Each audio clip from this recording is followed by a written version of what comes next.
नाशिकच्या मालेगावमध्ये काही भागात भीषण पाणी टंचाई निर्माण झाली आहे।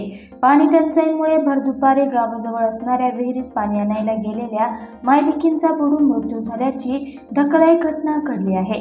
नीताबाई जाधव आणि त्यांची मुलगी इच्छामणी असं मृत्यू झालेल्या मायलेकींची नावे आहेत। विहिरीतून पाणी ओढत असताना मुलगी पाय घसरून विहिरीत पडली।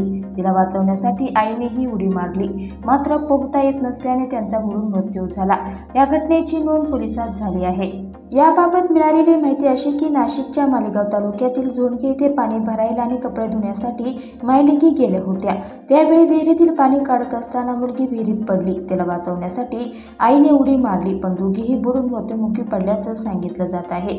शेळ्या मेंढ्या चारणाऱ्या घरी परतत असताना त्यांच्या लक्षात ही बाब आली। स्थानिकांनी त्यांचे मृतदेह विहिरीतून बाहेर काढले। यावेळी नातेवाईकांचा आक्रोश काळीज पिळून टाकणारा होता। नीताबाई जाधव आणि त्यांची मुलगी इच्छामणी ह्या ज्या विहिरीतून पाणी आणायला गेल्या होत्या त्या विहिरीला बांधलेला कथडा नव्हता। विहिरीच्या काठावर असलेल्या दगडावरून पाय घसरून मुलगी पाण्यात पडली असण्याची शक्यता व्यक्त केली जाते।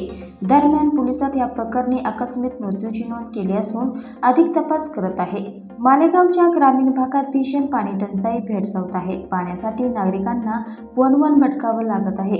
दूर अंतराची पायपीट करून एक हंडा पाणी आणण्याची वेळ आली आहे। त्यातच घडलेल्या ह्या घटनेमुळे हळहळ व्यक्त केली जाते। मायलेकींचे मृतदेह बाहेर काढल्यानंतर त्यांच्यावर अंत्यसंस्कार करण्यात आले आहेत।